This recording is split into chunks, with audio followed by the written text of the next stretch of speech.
If you look here, the most important keyword is that demand will decline when the income will increase. Whereas the nominal GDP is only a prediction that has been given. Why? Because we have still not included the inflation and the other cost factors. But at the end of the day, you should get the maximum output. So that's why we are using this isoquant factor. Suppose we are not able to get the raw materials at the lowest cost, automatically the manufacturing cost will go up.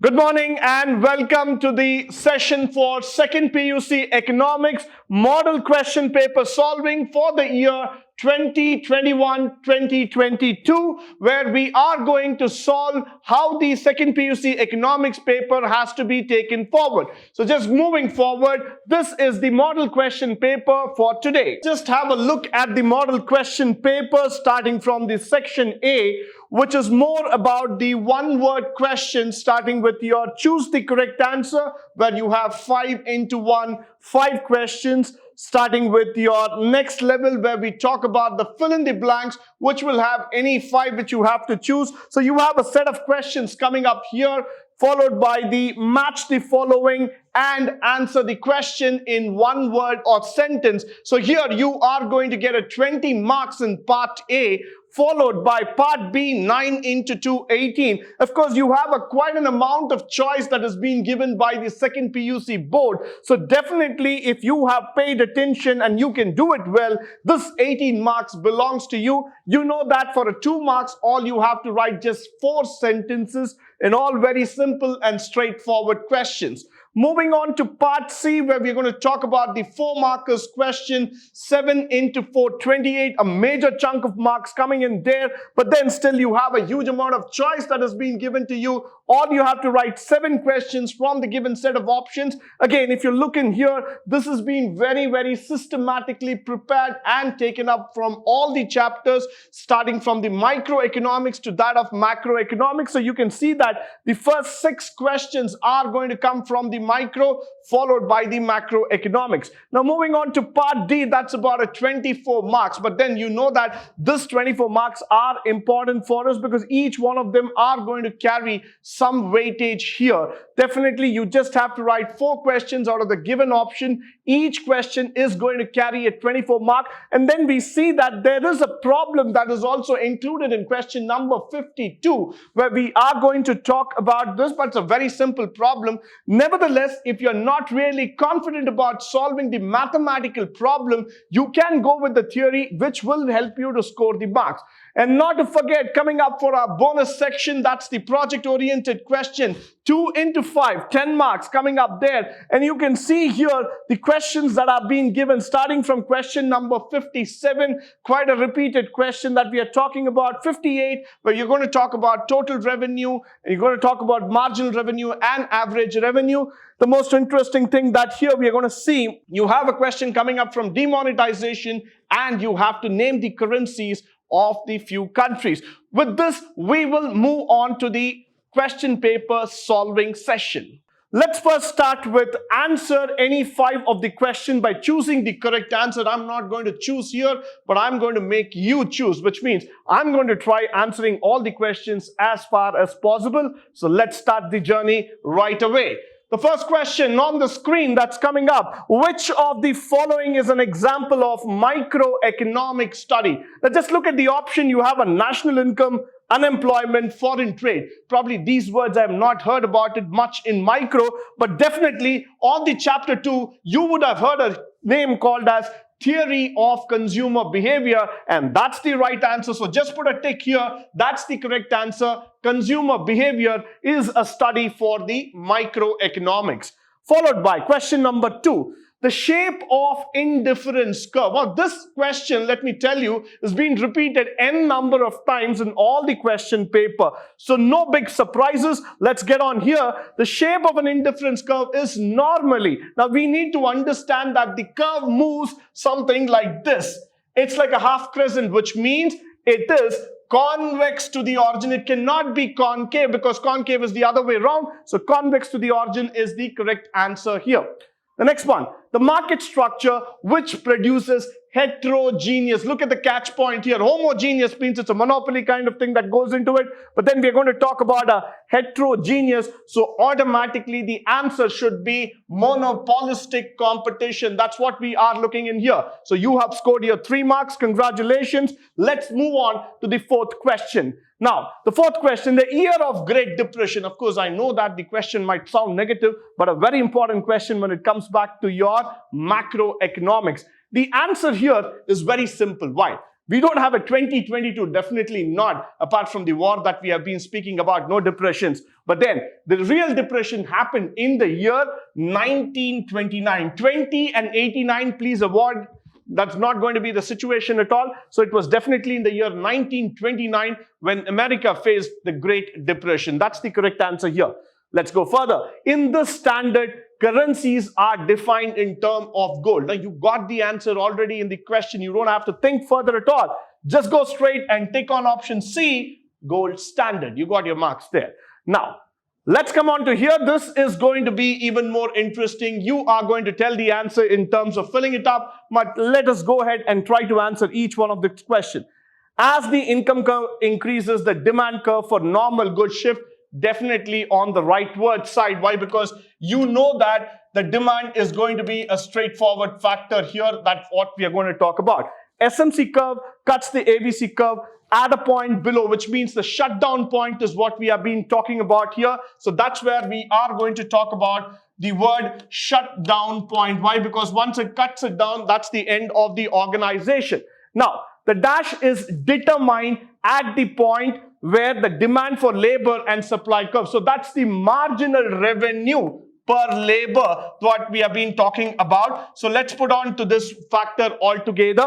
Now, let's look into the 9th question. In a monopoly market, goods which are sold have no substitutes. That's the answer that we need to look here, because in monopoly we will not have substitutes at all. So that's what we need to look here in terms of the answer. Moving further, a part of the revenue which is paid out of as service for rendered for the land. So what do you pay for the land? You pay it as rent. So that's what we talk about, because land, the connectivity is immediately rent. Savings is that part of the income which is not consumed. That is what you need to put it up here. So this is the answer that you need to worry about.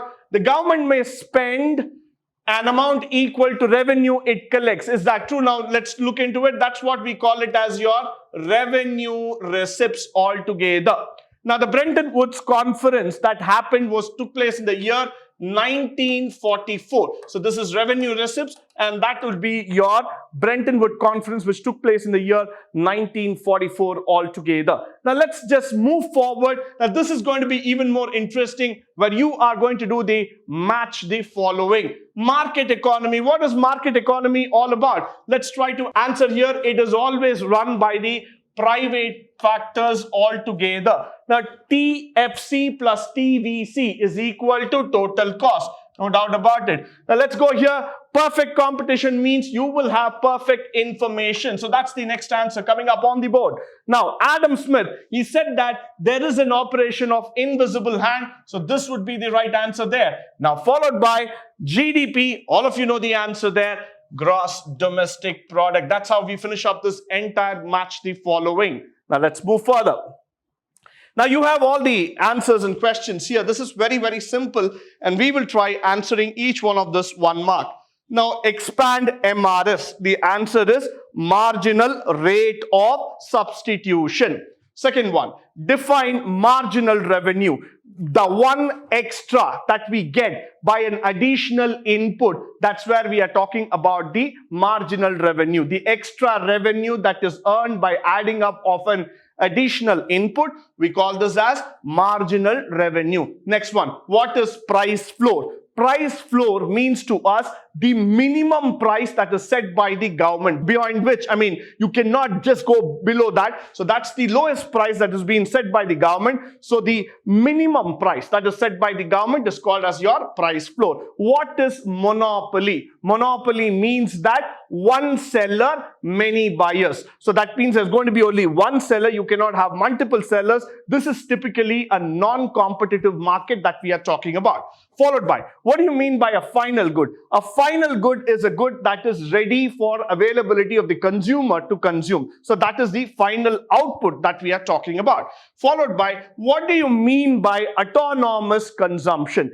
Autonomous consumption means it's represented by C dash, which means to say that the consumption that will be done even without the effect of the income factor. It will happen automatically. So that's why we call it as autonomous. The things which happen by itself. It does not require any trigger to happen. That's what we are talking about. Now give the meaning of progressive tax. Progressive tax means to say that the government will keep on changing or increasing the tax as per the growth of the income and the employment factors. So progressive tax is one thing that which keeps changing according to the situation, according to the growth and the employment factors. The next one, balance of trade, which means we are going to talk about the balance between our exports and imports. That is when we are going to talk about our receipts and the payments factors altogether. So that's what we are talking in terms of your balance of trade.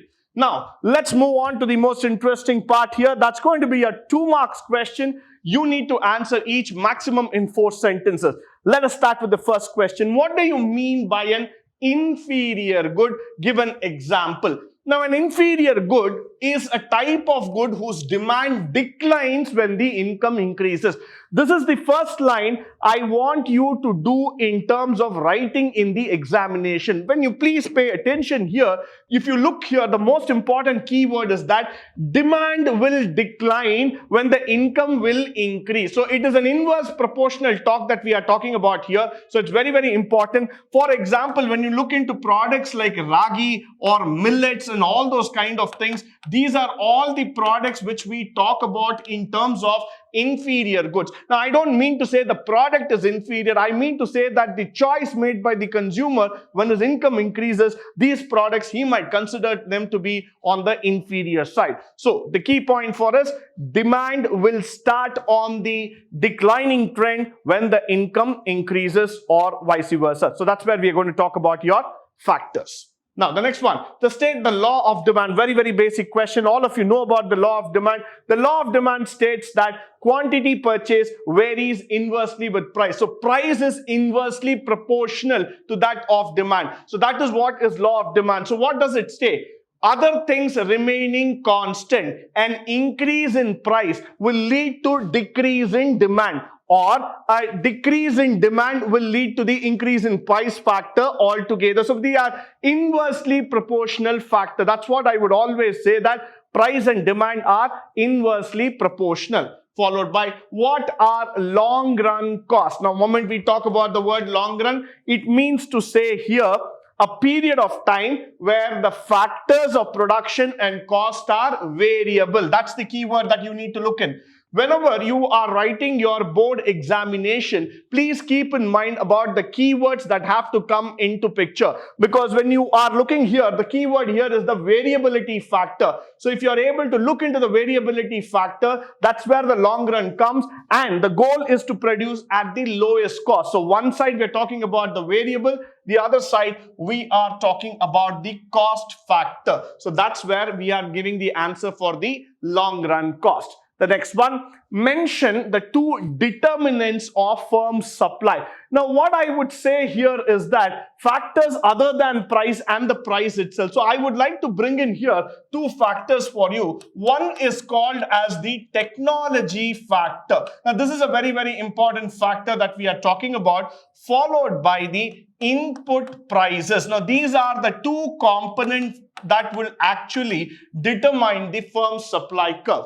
Because if there is going to be a shift in technology, that means there is going to be a variation in terms of the supply chain. If there's going to be a change in the input cost, that is the raw material, the shift is also going to be seen in terms of supply. So these are the 2 factors that you need to mention in this answer. Followed by, define equilibrium price and quantity. Quite a repeated question. I think most of you will be able to answer this question. Not much about it. It's the only price where the consumers desire in terms of the producers agree, which means to say that, let me say, the price which is agreed by the consumer to pay in the market. So I'm just going to say a point where the supply and demand is met. So if I'm going to just draw a diagram here and I'm going to say that this is the demand curve and this is the supply curve. So let me put it this way for you, and this is the equilibrium point for me. So I'll just put the word E here. So the point at which the supply and demand are matching, that is the producer and the consumer agree to pay upon the price. We call it as the equilibrium demand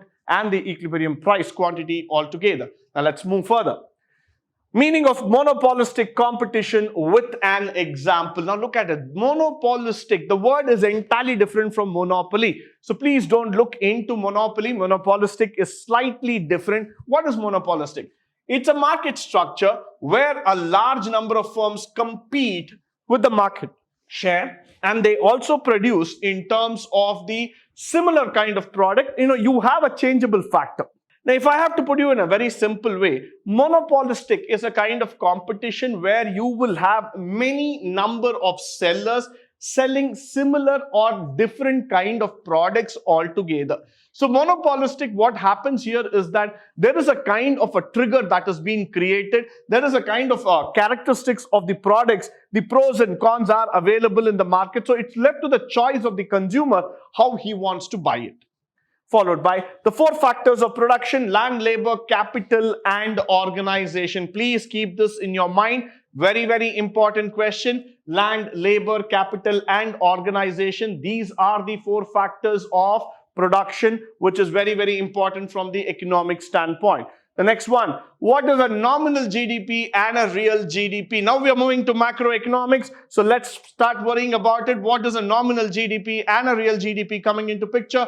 Nominal GDP is a GDP without the effects of inflation or deflation. Now that's where we are going to come in, which means to say that you're not yet arrived. It's only an expected value. Whereas the real GDP is the one which will take into account all the inflation and the deflation factors altogether. Now the real GDP will reflect the GDP at the past, and then we will move to the current GDP. Whereas the nominal GDP is only a prediction that has been given. Why? Because we have still not included the inflation and the other cost factors.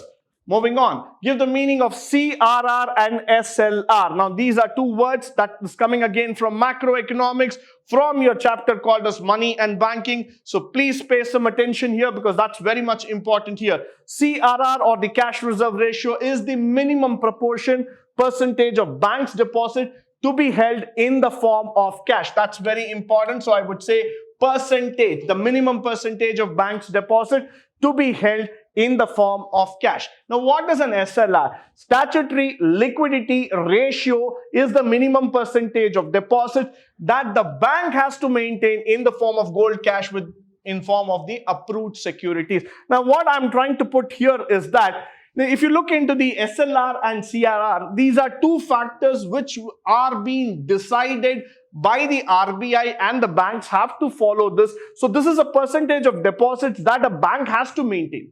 Now you cannot say that the bank will take the entire 100 rupees and keep it as a fixed deposit. The bank will keep a percentage of it in the form of its own deposit. It will maintain a backup altogether. That's where we are talking about the statutory liquidity ratio. It's very, very important, this question. Please pay attention. You can easily score a 2 marks here. Followed by investment multiplier and its formula. That's quite important for us that we know that investment multiplier and the formula. So we typically talk about this. The multiple increase in income due to increase in investment is what is known as multiplier effect.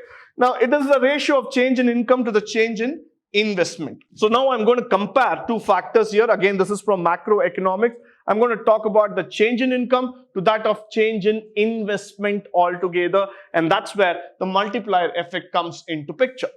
Now, followed by paradox of thrift. The paradox of thrift is an economic theory that argues upon the fact that personal savings can be detrimental to the overall economic growth, which means to say that beyond a point, how much ever the people keep saving their money, it is not going to grow. What happens is that that sort of forms a break to the entire economy. What does we try to understand here is that whenever people go on the mode of savings, they will try to save the money to a certain extent, but beyond a point, the savings is not going to expand or increase, and on the other hand, it might further lead to a liquidity crunch altogether. So that is why what happens here is that the government encourages people to involve in spending altogether, then only the economy will start making a dynamic move. Followed by why public goods must be provided by the government. Now this question is very simple question, people can answer in their own words, but nevertheless, let's have a look into the ideology altogether here. Public goods are the goods like roads, parks, police services, defense services, railways. All these kind of goods are created by the government for the usage of the public. So these are the ones which are consumed by everybody in the society. Therefore, providing public goods is a responsibility of the government. These are like free riders which are being given by the government for the usage of the people. This is like a non-rivalry. We are not going to talk about competition here, but we are going to talk about the usage value here. So there is some utility because of these services. That's why government provides these services to the public. Followed by mention 3 linkages to the open economy. Now, when we talk about the 3 linkages, what I would like to talk upon is that the free access to trade, there where you can sell and buy outside the nation. There is an easy option of raising finance. There is an easy access to the human labor altogether. So what we are going to talk about on the linkages of the open economy coming from the last chapter in macroeconomics is that one, we are talking about the open trade. That is very, very important. The second one that we are talking about the financial option. You can raise finance. It's available across. The third thing that we are going to talk about is the free access or an open access to the labor that is found here. So that is why I would say that this linkage to the open economy is mandatory. That gives you a lot of free flow in terms of goods and services, and this would actually help us to develop better. Followed by what is foreign exchange? In finance, foreign exchange is nothing but the exchange rate at which one currency will be exchanged for another currency. Now, who determines this? There is a board, there is a organized authority which will help us to determine the exchange rate. So when I talk about exchange rate, it is the rate at which one currency will be exchanged with another currency for a particular rate. So for example, when I say that $1 current rate is almost around at 77 rupees. So if I want to buy one American dollar, I have to pay 77 rupees in the form of Indian currency to acquire it. So that's what I call as the foreign exchange rate altogether.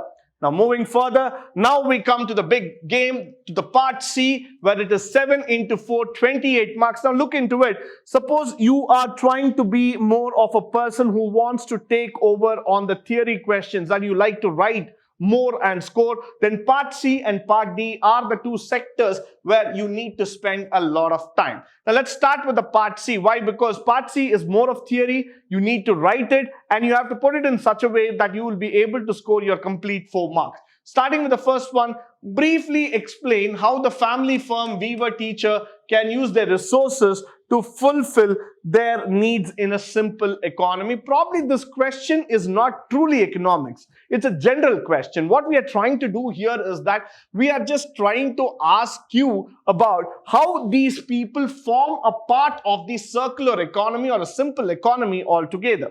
In the case of family farming, a proper investment should be done in buying the land that supports the agriculture. So the land will support the agriculture. So what happens here? The farmer should be aware of the fact that soil is fit out to carry out the agriculture. So using the land as an investment, the farmer will continue to do his business, which is very, very important for each one of us. Followed by a weaver can spend money on the right weaving machine because that is going to be his bread earner. From that he's going to earn his bread. So that's why I would always say for a weaver would have to spend money on the right weaving machine, which is very, very important. Now, the teacher would also make her earning by teaching in the best school by utilizing her knowledge. So if you look into the entire psychology here, farmer will spend money into the land in terms of agriculture. Weaver will spend money in terms of the weaving machine to make his goods, and the teacher will utilize her knowledge in terms of earning her income. So that's how, in a simple economy, all these people fit in. Followed by, write the differences between substitutes and complements. Now, this question, quite simple, repeated many times it has been asked. So please pay attention. Substitute goods, as the name suggests, these are the goods which are perceived as alternative to one another. So when I say substitute, coffee can be a substitute for a tea. That's exactly what the example we want to look in. And this example, please mention it in the exam also. When you write on your papers, please understand a simple example for a substitute is coffee and tea. You find an alternative. If I don't like coffee, what would be an alternative to that tea? Now, people can come up with different answers, but just to stick on to the book and to the syllabus, I would say that any alternative to the original good is also called as a substitute. A complementary good is one which is used or consumed concurrently so as to satisfy the particular want. So when you want to satisfy a particular want where you have to use it together, we call it as a complementary good altogether. Now, what is an example for a complementary good? You can use pen and ink. So when I'm talking about this factor, these two things are your complementary goods altogether. Followed by, explain isoquant with the help of an example. So when I'm going to talk about an isoquant, let's first try to understand what is an isoquant altogether. When I talk about isoquant, it is the set of all possible combinations of two inputs that yield the same maximum possible level of output. Each isoquant represents a particular level of output and it is labeled with the amount of output. So when we look into the isoquant factor altogether, what is very important for us is that the isoquant will actually tell us, using the combination of two possible input, the maximum level of output is determined here. So this has to be very, very clear for all of us. Why? Because you see that the input, that whatever kind of input you are using, the output should be maximum. So you can use any combination, land or labor, labor or capital, land or capital, whichever combinations you use. But at the end of the day, you should get the maximum output. So that's why we are using this isoquant factor. Followed by brief note on returns to scale. So what are the brief note? What is the factor that you need to look in terms of returns to scale? You have constant returns to scale, increasing returns to scale, followed by decreasing returns to scale. So the three factors that you have to mention in your answer: constant return, increasing returns, and then the decreasing returns to scale. Now, constant return means when there is a proportional increase in inputs, in all the inputs, which will lead to an increase in the output. So you are giving a increase in the input that will also give an increase in the output. We are talking about a constant return to scale. When we are talking about the factor of called as increasing return, you give a small increase factor in input, but a larger increase comes in terms of output. We call it as increasing returns to scale. Decreasing returns to scale, in spite of giving increase in terms of input, but the output starts declining. It is not matching up to the standard. We call this as decreasing returns to scale. Now, explain the determinants of the firm's supply curve. Technological progress, it is expected that this will lower the enterprise marginal cost at any degree of output. There is a rightward shift of the MC curve, which is very, very important, as the firm's supply curve is essentially a segment of the MC curve. The technological progress shifts the supply curve away from the right. So you would be able to see that moment there is a supply chain, an e-commerce factor that comes in, there is a movement through the technological process altogether. You're able to see that because of the introduction of some software, some technology that comes into picture there, automatically what happens is that you start feeling that there is going to be a drive. There is going to be some sort of factor that is going to make this happen. So automatically you want to press in, you want to take that opportunity, you want to build it up altogether. So that's why you go into the system altogether. So that's why what happens here is that the supply shift moves rightwards. So if this was the initial supply curve, this becomes S and S dash altogether, where you see the shift of the supply curve moving rightwards. Similarly, input prices. All of us know that in a manufacturing setup, suppose we are not able to get the raw materials at the lowest cost, automatically the manufacturing cost will go up. So here we tend to understand that a supply will happen unless and until the input prices are in the correct position. Which means if the input prices become the lowest or the prices start falling down in terms of the raw material or inventory, automatically more supply, because you are able to produce more, people will buy more of the raw materials, they'll manufacture more, and automatically they'll start supplying to the market at a greater level altogether. So input prices will also play a very, very important role in terms of determining the market's supply curve. Characteristics of a perfect competition. Now, the simple factor, knowledge is available to all buyers and sellers, and no individual has control over the prices. The first thing about a perfect market competition is, let me just try to put you here. Perfect market here means that equal number of buyers, equal number of sellers. The market is perfect. That means for every buyer, there is a seller. So the first thing here is that every buyer and seller has got the perfect information. They know the product, they know the price, and they know the availability. So knowledge is available, which is not actually true. The second thing, they have no barriers to enter or leave. So there's no barrier at all. You can just come in, walk in, and keep moving. The third thing is that buyers and sellers want to maximize the profit. Of course, yes, because they want to see that the maximum profit they would be able to make. There are too many sellers and buyers to take control of the market. That's what we have been talking about. All goods are homogeneous. Yes, it's one kind of a market. The government does not get involved at all. There's no intervention from the government, and there are no costs associated. So typically an idealistic market, which is just going to work about in this factor. This is what we call it as a perfect competition. Now, moving further, briefly explain why macroeconomics is different from micro. Now, we know that macro means the study of the nation as a whole. So it will include all the factors like employment, inflation. It talks about various cost factors. It talks about national income accounting, open economy, and trade factors. Whereas microeconomic means that it focuses on the individual needs and wants. So whenever we talk about a microeconomics, it is the study of an individual. It's a study of a single person, his needs and what. It's more or less the study about you and me is microeconomics. But when I say macroeconomics, it's about the study of the entire nation put together. So when we talk about macroeconomics, the level of study is far and wide. When we talk about the study of microeconomics, it is limited and centered upon an individual.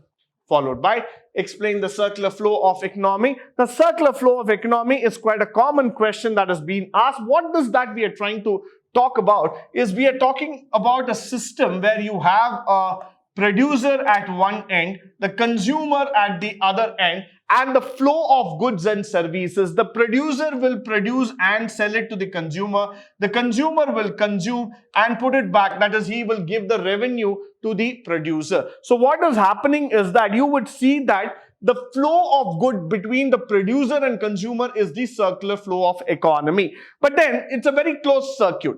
Of course, with the intervention of economic agents coming into picture, this could get even more complicated. But just to answer to the point, this is a major exchange that happens between a producer and that of a consumer.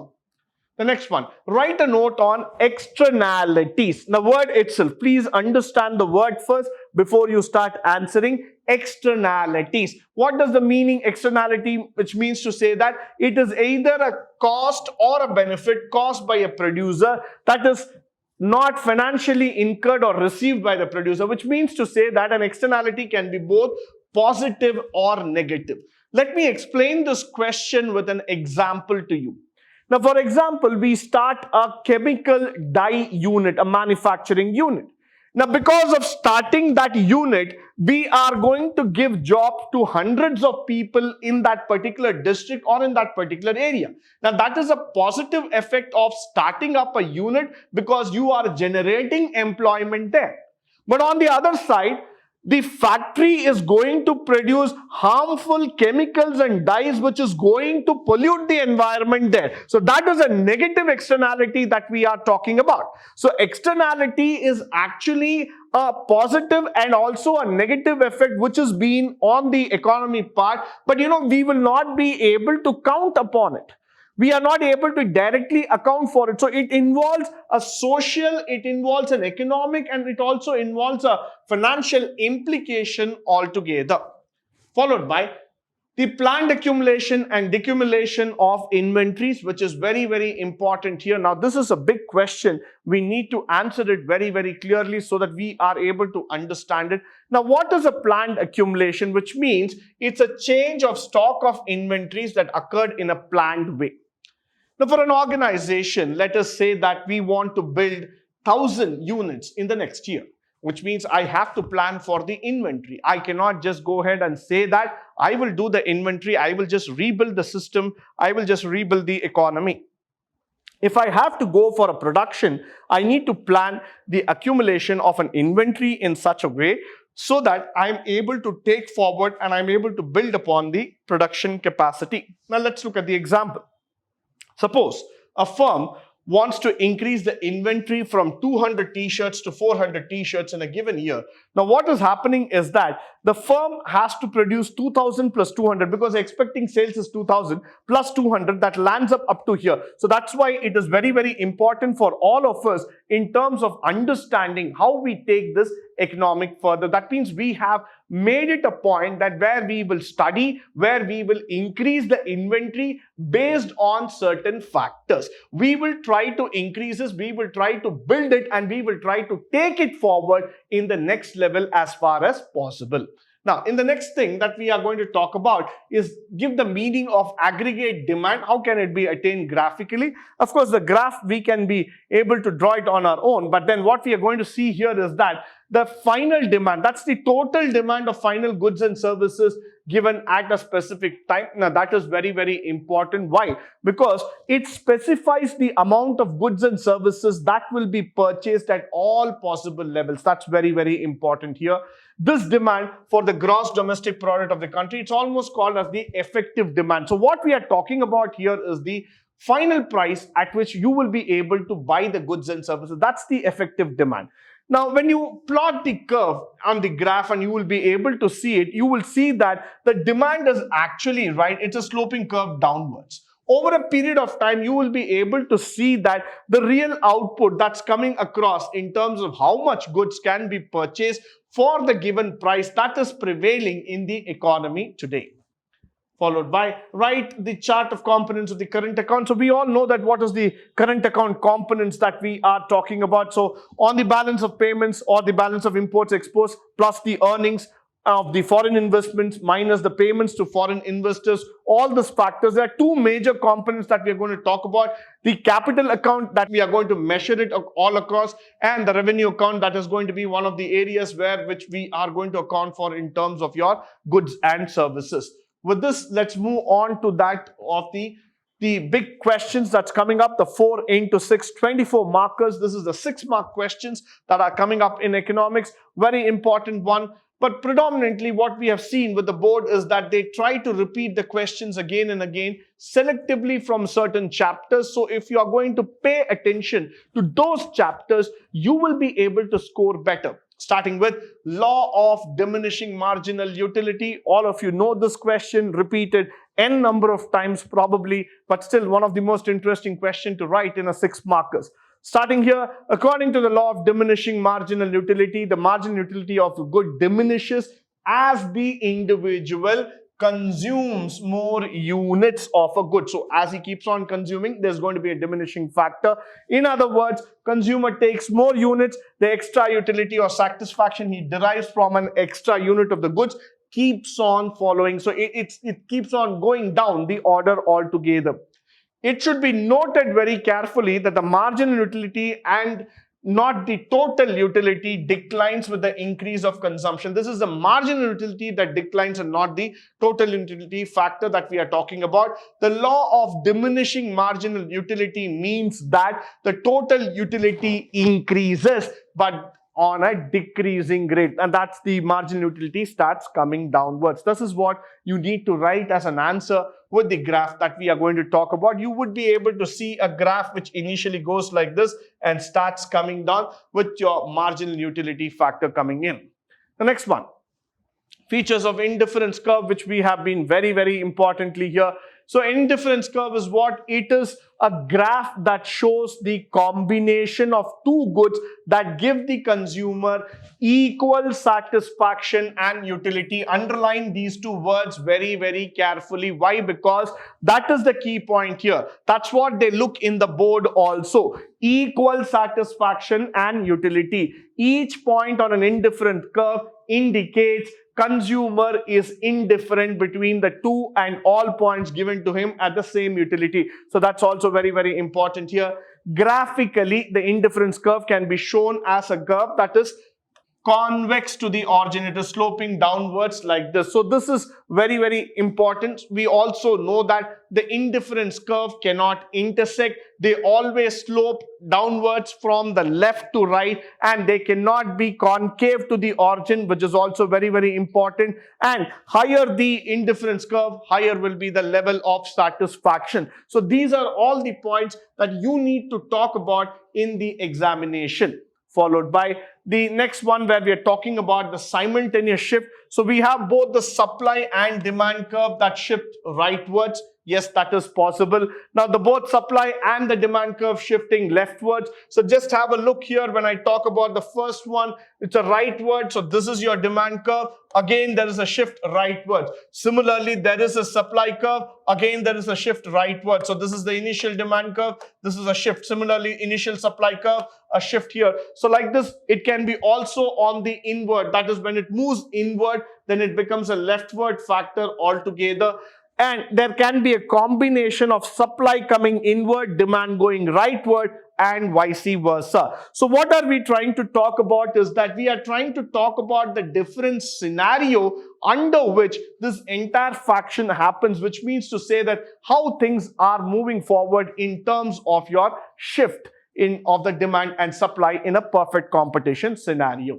Now moving on. This is a question that has been given to you on a monopoly schedule altogether.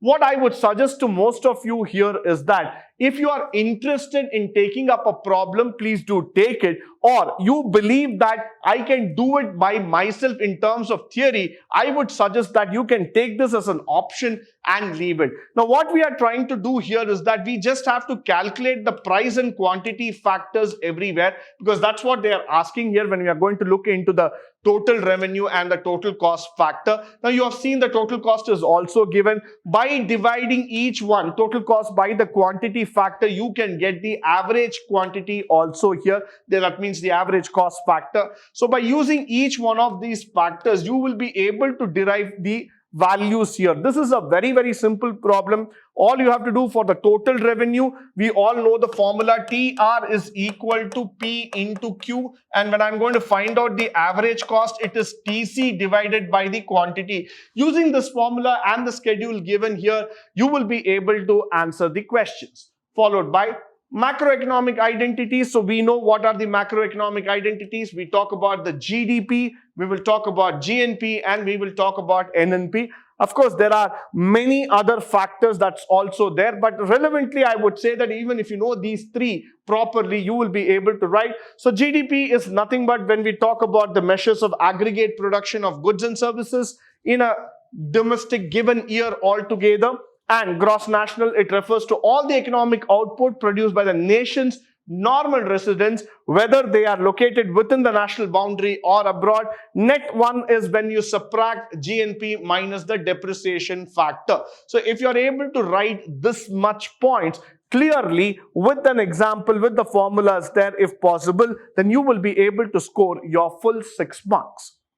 followed by what is the function of money, especially on the barter system. We have been studying this question off and on many a times. Why? Because money overcomes the shortcoming in many following ways. Why? Because money has got a definitive value, it overcomes the barter system, and it is able to understand there is a storage value, there is a futuristic value in it. Whereas in barter system, you will not be able to measure the value of the product. So that's why money actually overcomes the entire barter system. That is the reason why we introduce currency into the economy. So what I would say here is that this question is not something where you have to stick to the book 24/7. You can probably also write on your own, but then meaningful sentences which will be able to help you to score better.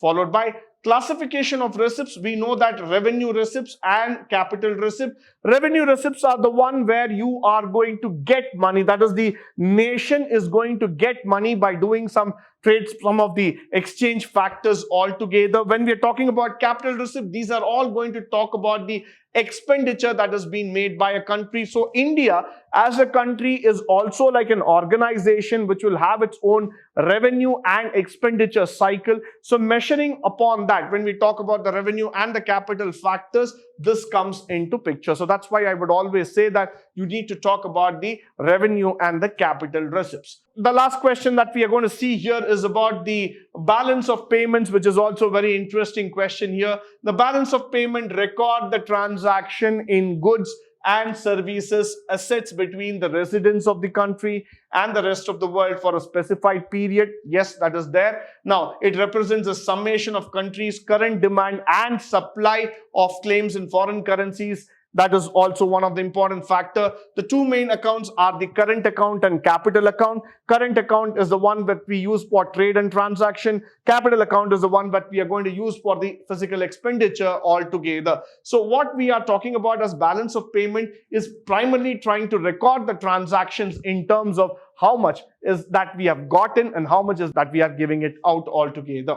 Now with that, we move to the project-oriented questions, which is very, very important here. Now, this question, I think probably we have done it n number of times, but again repeated when we talk about a mango and the banana. So how much bananas? Look at the question here. A consumer wants to consume two goods. So one is the banana, which is at 5 rupees. Price of mango is 10 rupees. The income is 40. How many bananas she can consume if she's going to spend the entire income on that? Now let's look at the price of banana. The total income is 40. So 40 divided by 5, she can have 8 bananas. Now the same thing for mango applies. 40 divided by 10. That means she can be able to consume 4 mangoes. The slope of the budget is always sloping downwards. So the answer is yes, it's sloped downwards. The bundles on the budget are equal to consumer income. Definitely yes, because consumer cannot spend more money than the income. If you want to have more bananas, you have to give up on mango. Is it true? Absolutely yes, because that's what we have been talking about, the substitute factor altogether here. If you want to take one good, you have to leave the other good. So that is the answer that you need to write here.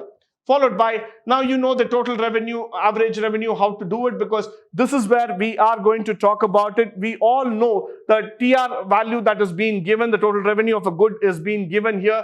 Marginal revenue is what you are going to put it here. Average revenue, you all know the value that is already given, the price factor that is being told here. P value is given, which is equal to 10, what we have tried to understand.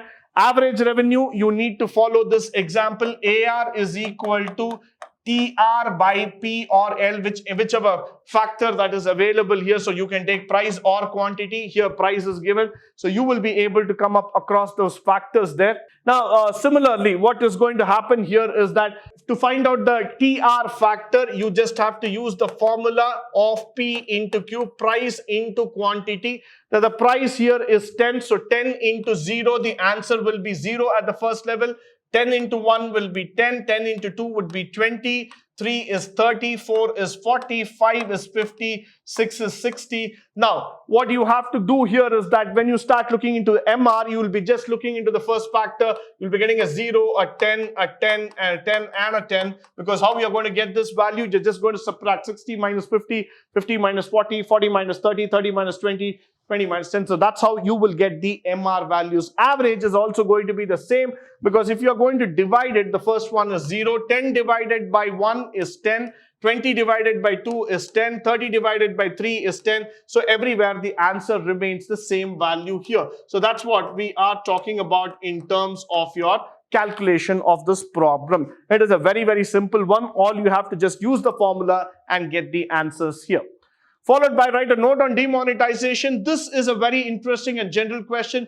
Demonetization means where we had gone ahead and revalued our own currency. We had actually went to this level where we had lowered our currency value, which means we had put a ban on the higher notes like 500 and 1000 rupees note were completely banned by the Modi government. That is the current government in the year 2017-18 when we made this exercise all together. Why? Because we didn't want the black money to float in the market for a longer region. So that's why we put a ban on these two currency notes, which actually led to recover all the black money out of the market. So that's what is demonetization. Now, demonetization is a state where you undervalue your own currency for a specific purpose.